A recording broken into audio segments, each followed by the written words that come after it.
Adventures of Sherlock Holmes. Adventure I. A Scandal in Bohemia. I. To Sherlock Holmes she is always the woman. I have seldom heard him mention her under any other name. In his eyes she eclipses and predominates the whole of her sex. It was not that he felt any emotion akin to love for Irene Adler. All emotions, and that one particularly, were abhorrent to his cold, precise, but admirably balanced mind. He was, I take it, the most perfect reasoning and observing machine that the world has seen, but, as a lover, he would have placed himself in a false position. He never spoke of the softer passions, save with a jibe and a sneer. They were admirable things for the observer, excellent for drawing the veil from men's motives and actions. But for the trained reasoner to admit such intrusions into his own delicate and finely adjusted temperament was to introduce a distracting factor which might throw a doubt upon all his mental results. Grit in a sensitive instrument, or a crack in one of his own high-power lenses, would not be more disturbing than a strong emotion in a nature such as his. And yet there was but one woman to him, and that woman was the late Irene Adler, of dubious and questionable memory. I had seen little of Holmes lately. My marriage had drifted us away from each other. My own complete happiness, and the home-centered interests which rise up around the man who first finds himself master of his own establishment, were sufficient to absorb all my attention. While Holmes, who loathed every form of society with his whole Bohemian soul, remained in our lodgings in Baker Street, buried among his old books, and alternating from week to week between cocaine and ambition, the drowsiness of the drug, and the fierce energy of his own keen nature. He was still, as ever, deeply attracted by the study of crime, and occupied his immense faculties and extraordinary powers of observation in following out those clues, and clearing up those mysteries, which had been abandoned as hopeless by the official police. From time to time I heard some vague account of his doings, of his summons to Odessa in the case of the Trepoff murder, of his clearing up of the singular tragedy of the Atkinson brothers at Trincomalee, and finally of the mission which he had accomplished so delicately and successfully for the reigning family of Holland. Beyond these signs of his activity, however, which I merely shared with all the readers of the daily press, I knew little of my former friend and companion.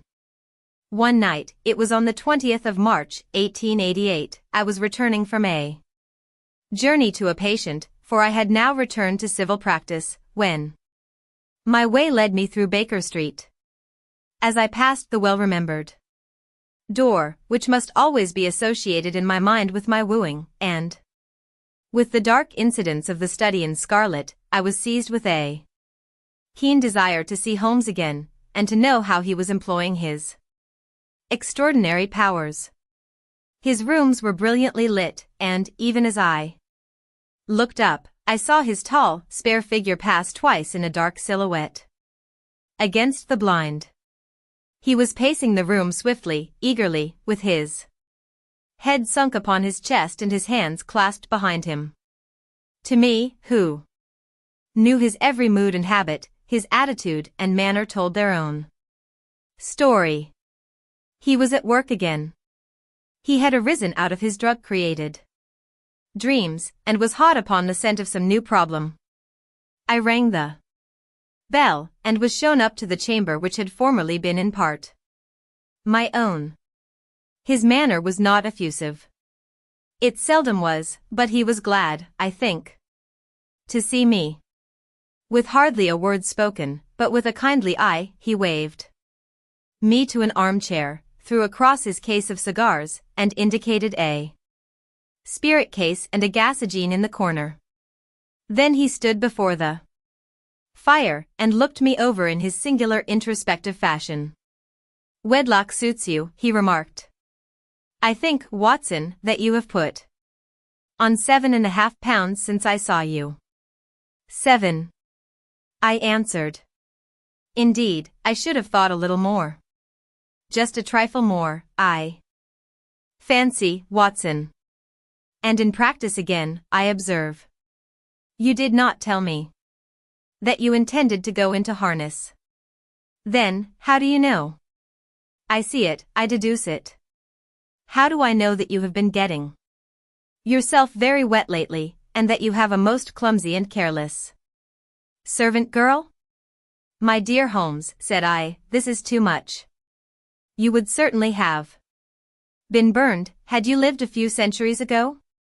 It is true that I had a country walk on Thursday and came home in a dreadful mess, but, as I have changed my clothes, I can't imagine how you deduce it.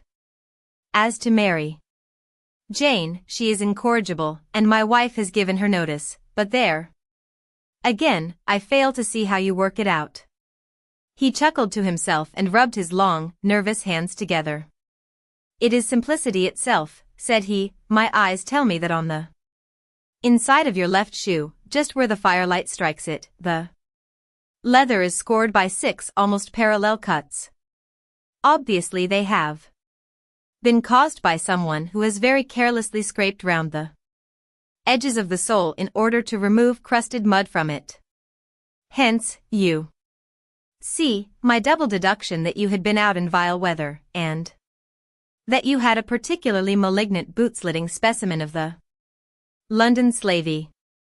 As to your practice, if a gentleman walks into my rooms, smelling of iodoform, with a black mark of nitrate of silver upon his right forefinger, and a bulge on the side of his top hat to show where he has secreted his stethoscope, I must be dull, indeed, if I do not pronounce him to be an active member of the medical profession.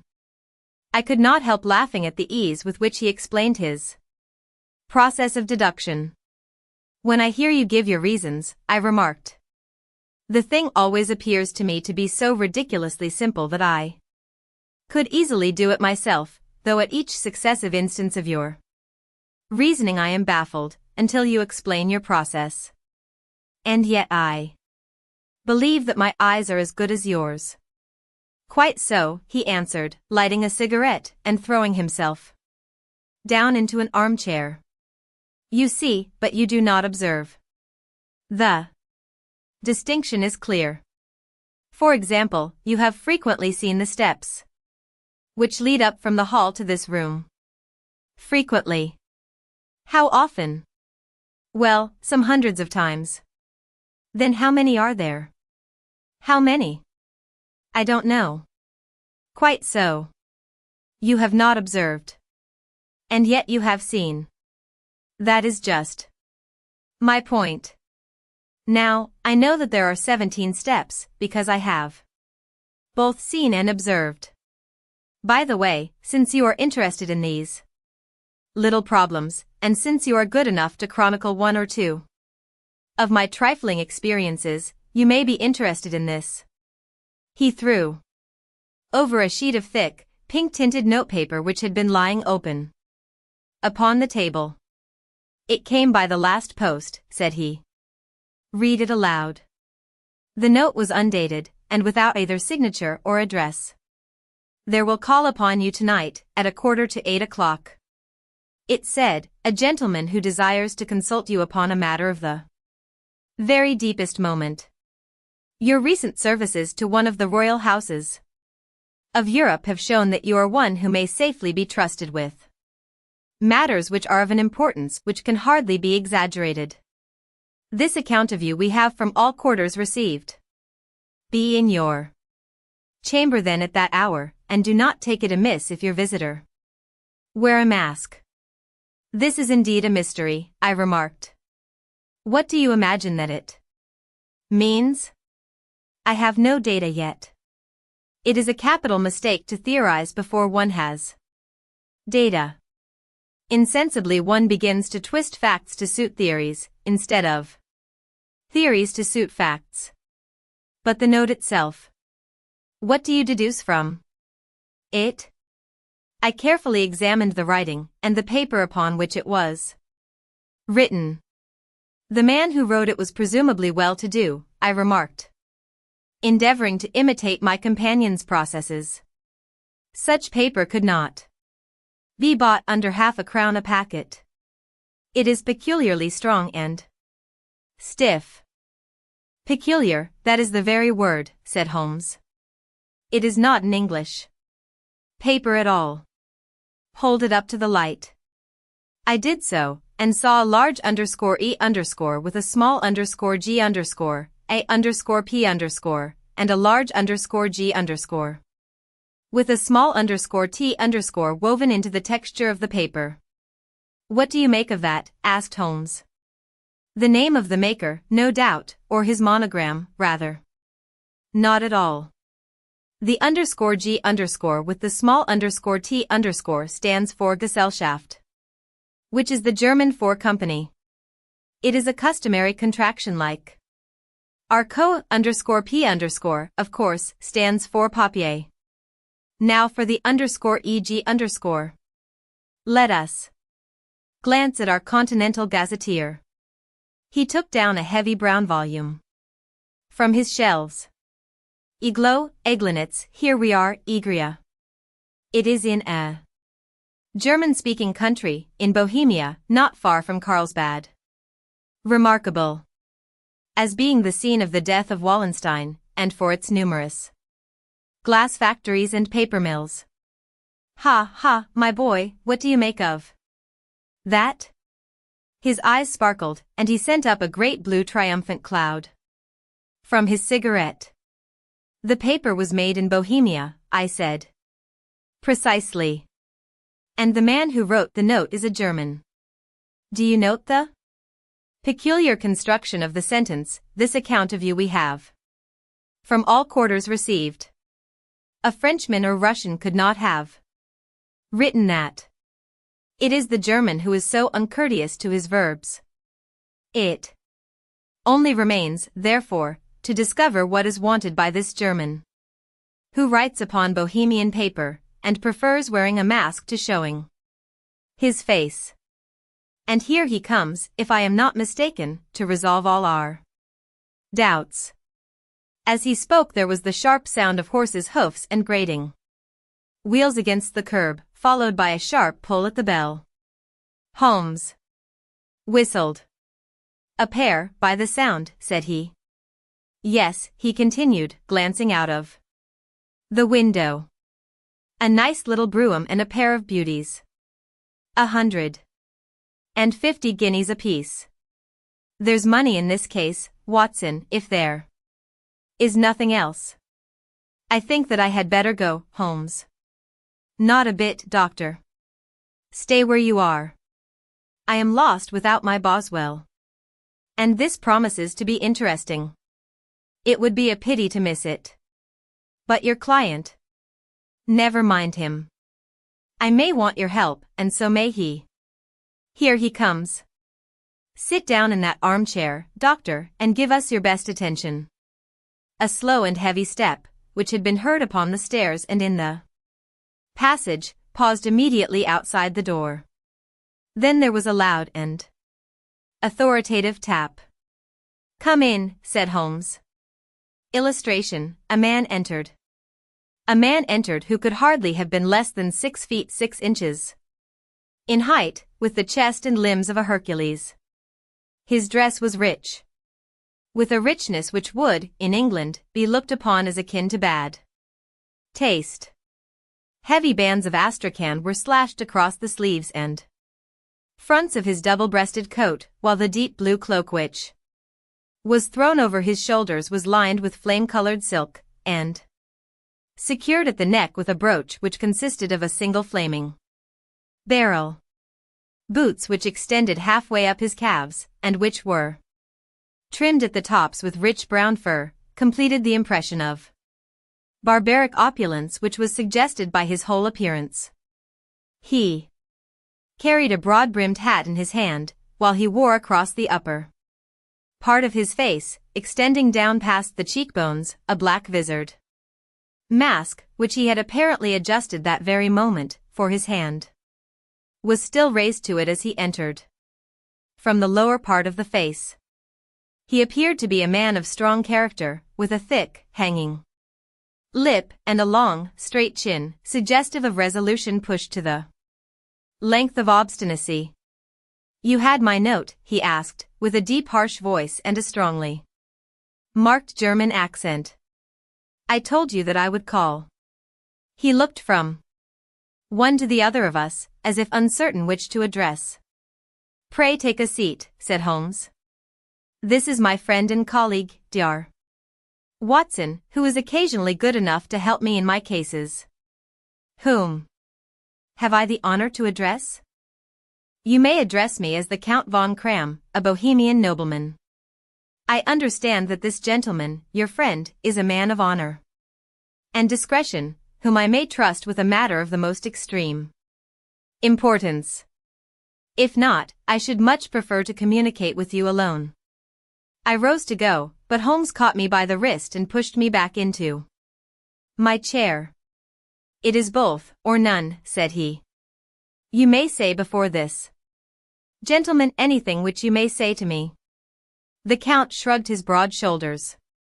"Then I must begin," said he, "by binding you both to absolute secrecy for 2 years. At the end of that time the matter will be of no importance. At present it is not too much to say that it is of such weight it may have an influence upon European history." "I promise," said Holmes. "And I." "You will excuse this mask," continued our strange visitor. "The august person who employs me wishes his agent to be unknown to you, and I may confess at once that the title by which I have just called myself is not exactly my own." "I was aware of it," said Holmes, dryly. "The circumstances are of great delicacy, and every precaution has to be taken to quench what might grow to be an immense scandal and seriously compromise one of the reigning families of Europe. To speak plainly, the matter implicates the great house of Ormstein, hereditary kings of Bohemia." "I was also aware of that," murmured Holmes, settling himself down in his armchair and closing his eyes.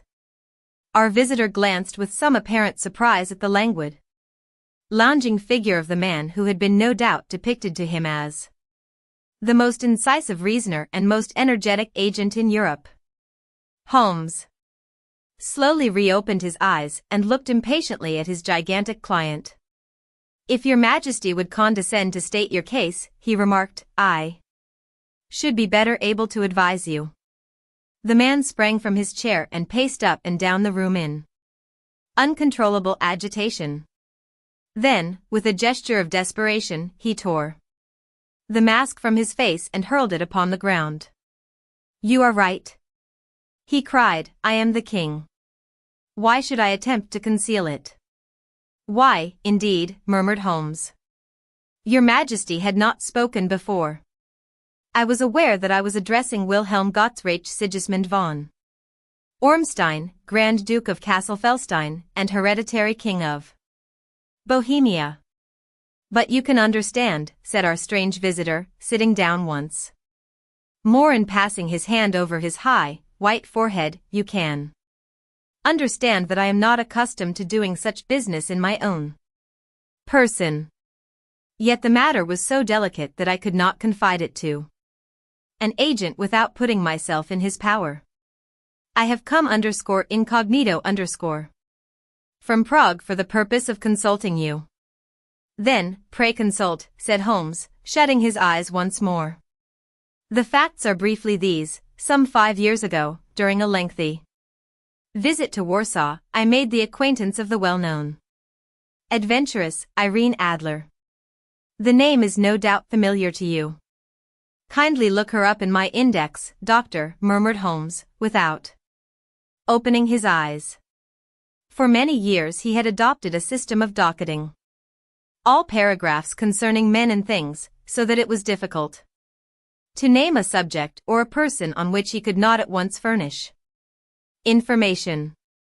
In this case I found her biography sandwiched in between. That of a Hebrew rabbi and that of a staff commander who had written a monograph upon the deep-sea fishes. Let me see, said Holmes. Born in New Jersey in the year 1858, contralto, La Scala, Prima donna Imperial Opera of Warsaw, yes. Retired from operatic stage, Living in London, quite. So. Your Majesty, as I understand, became entangled with this young person, wrote her some compromising letters, and is now desirous of getting those letters back. Precisely so. But how? Was there a secret marriage? None. No legal papers or certificates? None. Then I fail to follow your Majesty. If this young person should produce her letters for blackmailing or other purposes, how is she to prove their authenticity? There is the writing. Pooh. Forgery. My private notepaper. Stolen. My own seal. Imitated. My photograph. Bought. We were both in the photograph. Oh dear. That is very bad. Your Majesty has indeed committed an indiscretion. I was mad, insane. You have compromised yourself seriously. I was only Crown Prince then. I was young. I am but 30 now. It must be recovered. We have tried and failed. Your Majesty must pay. It must be bought. She will not sell. Stolen, then. 5 attempts have been made. Twice burglars in my pay ransacked her house. Once we diverted her luggage when she traveled. Twice she has been waylaid. There has been no result. No sign of it? Absolutely none. Holmes laughed. It is quite a pretty little problem, said he. But a very serious one to me, returned the king, reproachfully. Very, indeed. And what does she propose to do with the photograph? To ruin me. But how? I am about to be married.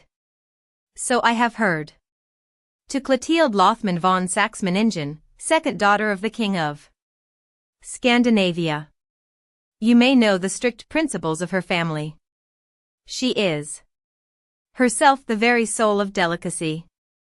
A shadow of a doubt as to my conduct would bring the matter to an end.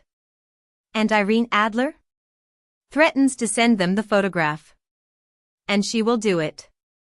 I know that. She will do it. You do not know her, but she has a soul of steel.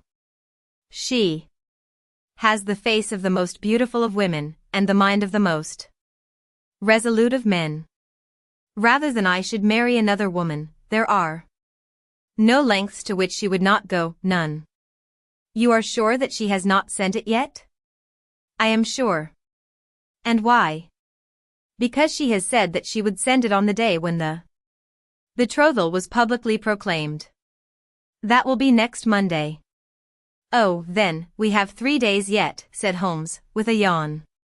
That is very fortunate, as I have 1 or 2 matters of importance to look into. Just at present. Your Majesty will, of course, stay in London for the present? Certainly. You will find me at the Langham, under the name of the Count von Kram. Then I shall drop you a line to let you know how we progress. Pray do so. I shall be all anxiety. Then, as to money? You have _carte blanche _. Absolutely?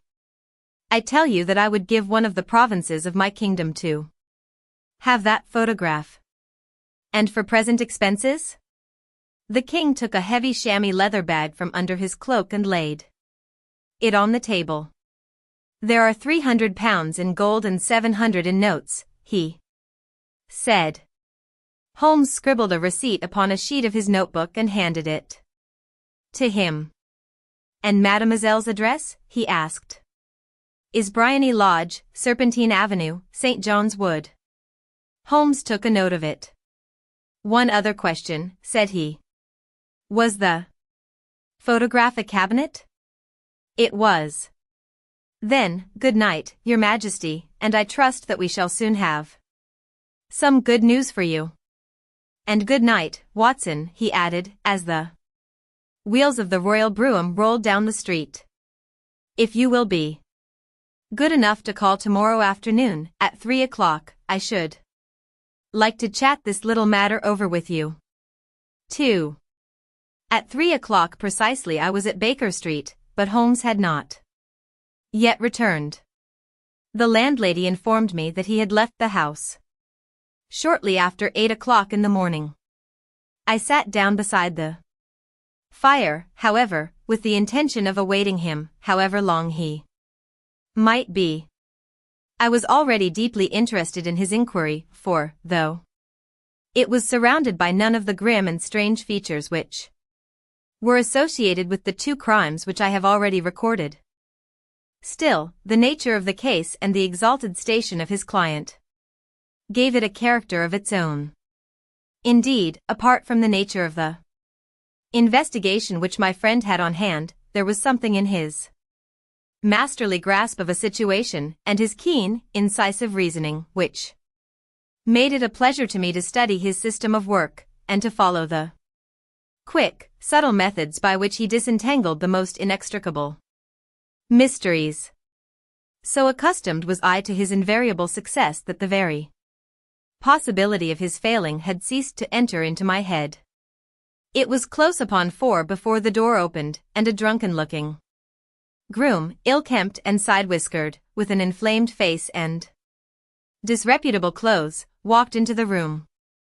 Accustomed as I was to my friend's amazing powers in the use of disguises, I had to look 3 times before I was certain that it was indeed he. With a nod, he vanished into the bedroom, whence he emerged in 5 minutes. Tweed-suited and respectable, as of old. Putting his hands into his pockets, he stretched out his legs in front of the fire and laughed heartily for some minutes. Well, really, he cried, and then he choked and laughed again until he was obliged to lie back, limp and helpless, in the chair. What is it? It's quite too funny. I am sure you could never guess how I employed my morning, or what I ended by doing. I can't imagine. I suppose that you have been watching the habits, and perhaps the house, of Miss Irene Adler. Quite so, but the sequel was rather unusual. I will tell you, however. I left the house a little after 8 o'clock this morning, in the character of a groom out of work.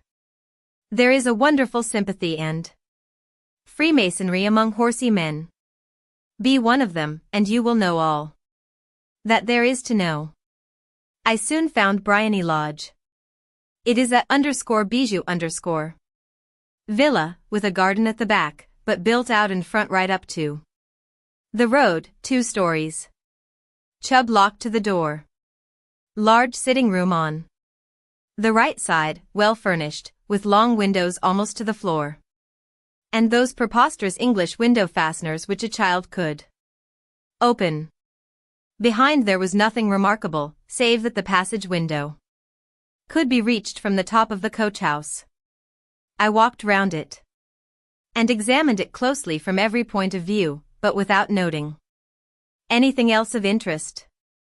I then lounged down the street and found, as I expected, that there was a mews in a lane which runs down by one wall of the garden. I lent the ostlers a hand in rubbing down their horses, and I received in exchange 2d, a glass of half and half, 2 fills of shag tobacco, and as much information as I could desire about Miss Adler, to say nothing of half a dozen other people in the neighborhood in whom I was not in the least interested, but whose biographies I was compelled to listen to. And what of Irene Adler? I asked. Oh, she has turned all the men's heads down in that part. She is the daintiest thing under a bonnet on this planet. So say the Serpentine Muse to a man. She lives quietly, sings at concerts, drives out at 5 every day, and returns at 7 sharp for dinner. Seldom goes out at other times, except when she sings. Has only one male visitor, but a good deal of him. He is dark, handsome, and dashing. Never calls less than once a day, and often twice. He is a Mr. Godfrey Norton, of the Inner Temple. See the advantages of a cabman as a confidant. They had driven him home a dozen times from Serpentine Mews, and knew all about him. When I had listened to all that they had to tell, I began to walk up and down near Bryony Lodge once more, and to think over my plan of campaign. This Godfrey Norton was evidently an important factor in the matter.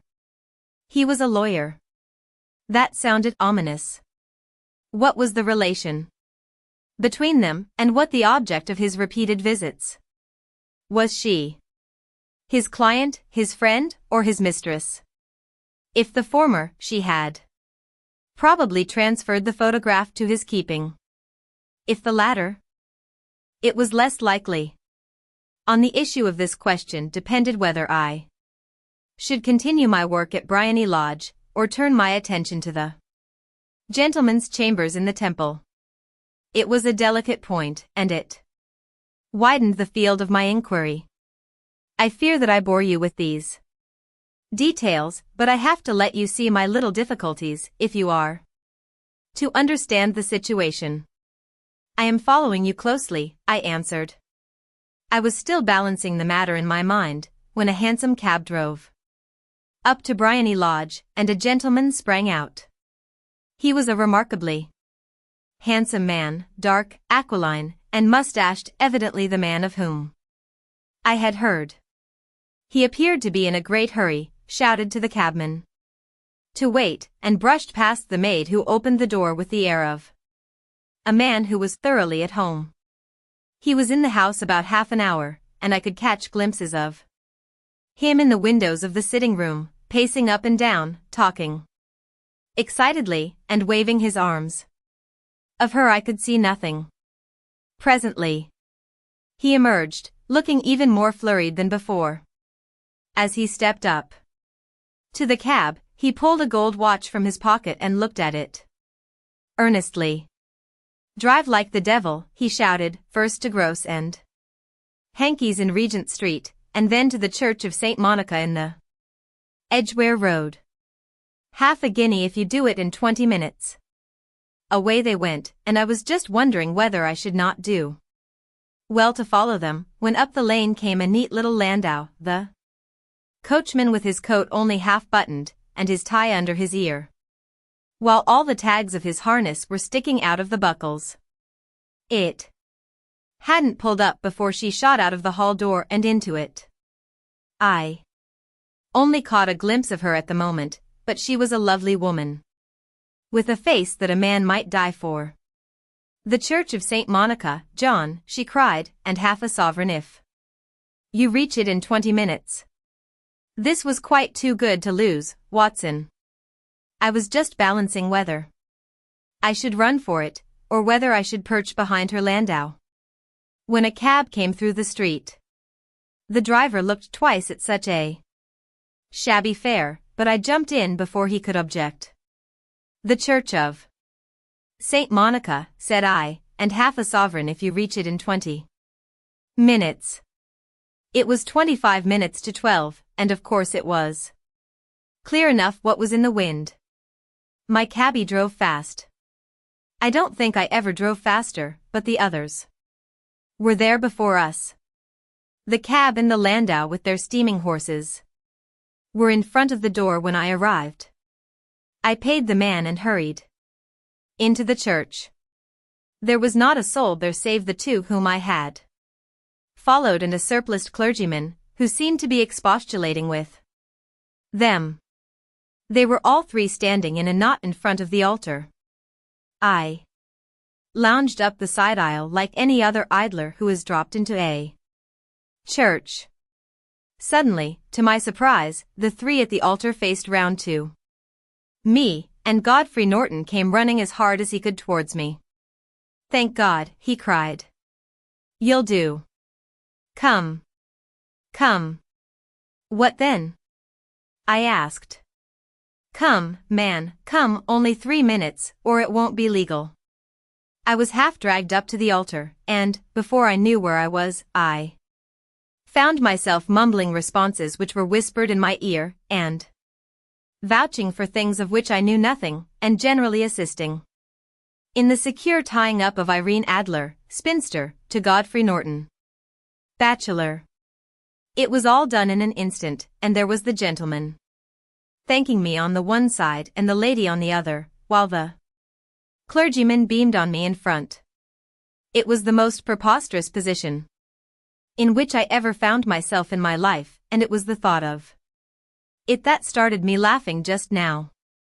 It seems that there had been some informality about their license, that the clergyman absolutely refused to marry them without a witness of some sort, and that my lucky appearance saved the bridegroom from having to sally out into the streets in search of a best man.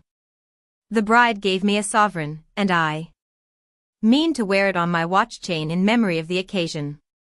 "This is a very unexpected turn of affairs," said I, "and what then?" "Well, I found my plans very seriously menaced. It looked as if the pair might take an immediate departure, and so necessitate very prompt and energetic measures on my part. At the church door, however, they separated, he driving back to the temple, and she to her own house. "I shall drive out in the park at 5 as usual," she said, as she left him. I heard no more. They drove away in different directions, and I went off to make my own arrangements. "Which are some cold beef and a glass of beer," he answered, ringing the bell. "I have been too busy to think of food, and I am likely to be busier still this evening. By the way, Doctor, I shall want your cooperation." "I shall be delighted." "You don't mind breaking the law?" "Not in the least." "Nor running a chance of arrest?" "Not in a good cause." "Oh, the cause is excellent. Then I am your man. I was sure that I might rely on you. But what is it you wish?" "When Mrs. Turner has brought in the tray, I will make it clear to you." "Now," he said, as he turned hungrily on the simple fare that our landlady had provided, "I must discuss it while I eat, for I have not much time. It is nearly 5 now. In 2 hours we must be on the scene of action. Miss Irene, or Madam, rather, returns from her drive at 7. We must be at Bryony Lodge to meet her." "And what then?" "You must leave that to me. I have already arranged what is to occur. There is only one point on which I must insist. You must not interfere, come what may. You understand? I am to be neutral? To do nothing whatever. There will probably be some small unpleasantness. Do not join in it. It will end in my being conveyed into the house. 4 or 5 minutes afterwards the sitting-room window will open. You are to station yourself close to that open window." "Yes." "You are to watch me, for I will be visible to you." "Yes." "And when I raise my hand, so, you will throw into the room what I give you to throw, and will, at the same time, raise the cry of fire. You quite follow me?" "Entirely." "It is nothing very formidable," he said, taking a long cigar-shaped roll from his pocket. "It is an ordinary plumber's smoke rocket, fitted with a cap at either end to make it self-lighting. Your task is confined to that. When you raise your cry of fire, it will be taken up by quite a number of people. You may then walk to the end of the street, and I will rejoin you in 10 minutes. I hope that I have made myself clear?" I am to remain neutral, to get near the window, to watch you, and, at the signal, to throw in this object, then to raise the cry of fire, and to wait you at the corner of the street. Precisely. Then you may entirely rely on me. That is excellent. I think, perhaps, it is almost time that I prepare for the new role I have to play. He disappeared into his bedroom, and returned in a few minutes in the character of an amiable and simple-minded nonconformist clergyman. His broad black hat, his baggy trousers, his white tie, his sympathetic smile, and general look of peering and benevolent curiosity were such as Mr. John Hare alone could have equaled. It was not merely that Holmes changed his costume. His expression, his manner, his very soul seemed to vary with every fresh part that he assumed. The stage lost a fine actor, even as science lost an acute reasoner, when he became a specialist in crime. It was 6:15 when we left Baker Street, and it still wanted 10 minutes to the hour when we found ourselves in Serpentine Avenue. It was already dusk, and the lamps were just being lighted as we paced up and down in front of Bryony Lodge, waiting for the coming of its occupant. The house was just such as I had pictured it from Sherlock Holmes's succinct description, but the locality appeared to be less private than I expected. On the contrary, for a small street in a quiet neighborhood, it was remarkably animated. There was a group of shabbily dressed men smoking and laughing in a corner, a scissors grinder with his wheel, 2 guardsmen who were flirting with a nurse girl, and several well-dressed young men who were lounging up and down with cigars in their mouths. You see, remarked Holmes, as we paced to and fro in front of the house, this marriage rather simplifies matters. The photograph becomes a double-edged weapon now. The chances are that she would be as averse to its being seen by Mr. Godfrey Norton, as our client is to its coming to the eyes of his princess. Now the question is, where are we to find the photograph? Where, indeed? It is most unlikely that she carries it about with her. It is cabinet size, too large for easy concealment about a woman's dress. She knows that the king is capable of having her waylaid and searched. 2. Attempts of the sort have already been made. We may take it, then, that she does not carry it about with her. Where, then? Her banker or her lawyer? There is that double possibility. But I am inclined to think neither. Women are naturally secretive, and they like to do their own secreting. Why should she hand it over to anyone else? She could trust her own guardianship, but she could not tell what indirect or political influence might be brought to bear upon a businessman. Besides, remember that she had resolved to use it within a few days. It must be where she can lay her hands upon it. It must be in her own house. But it has twice been burgled. Pshaw. They did not know how to look. But how will you look? I will not look. What then? I will get her to show me. But she will refuse. She will not be able to. But I hear the rumble of wheels. It is her carriage. Now carry out my orders to the letter. As he spoke, the gleam of the sidelights of a carriage came round the curve of the avenue. It was a smart little landau which rattled up to the door of Bryony Lodge. As it pulled up, one of the loafing men at the corner dashed forward to open the door in the hope of earning a copper, but was elbowed away by another loafer, who had rushed up with the same intention. A fierce quarrel broke out, which was increased by the 2 guardsmen, who took sides with one of the loungers, and by the scissors grinder, who was equally hot upon the other side.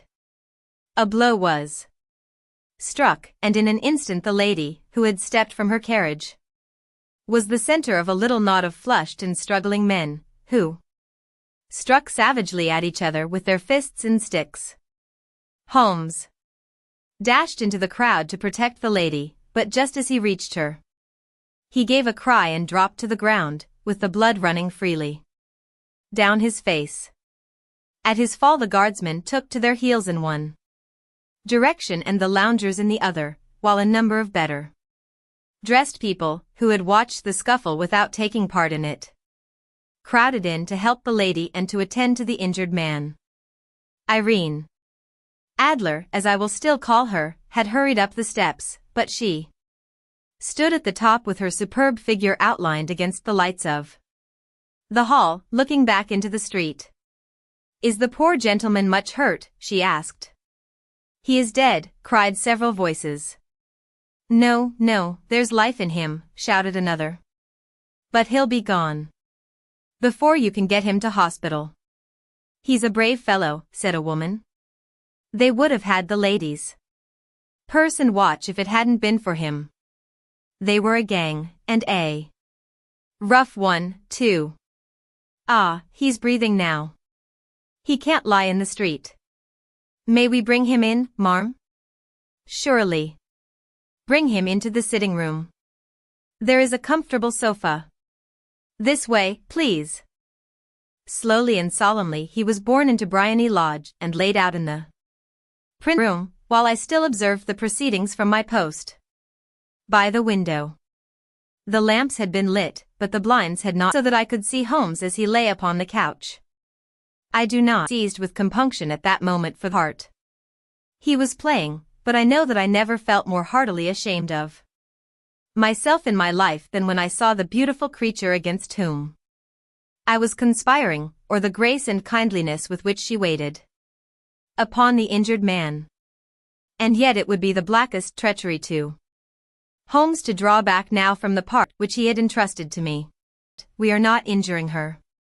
We are but preventing her from injuring another. Holmes had sat up upon the couch, and I saw him motion like a meat of air. A maid rushed across and threw open the window. At the same instant I saw him raise the room with a cry of fire.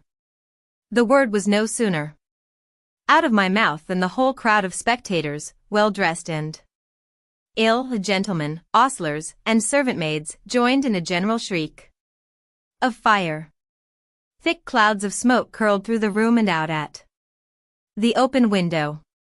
I caught a glimpse of rushing figures, and a moment later the voice of Holmes from within assuring them that it was a false alarm. Slipping through the shouting crowd, I made my way to the corner of the street, and in 10 minutes was rejoiced to find my friend's arm in mine, and to get away from the scene of uproar.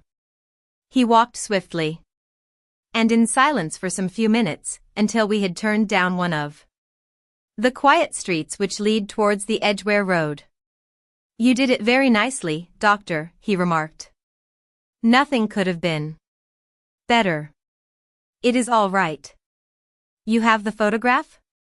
I know where it is. And how did you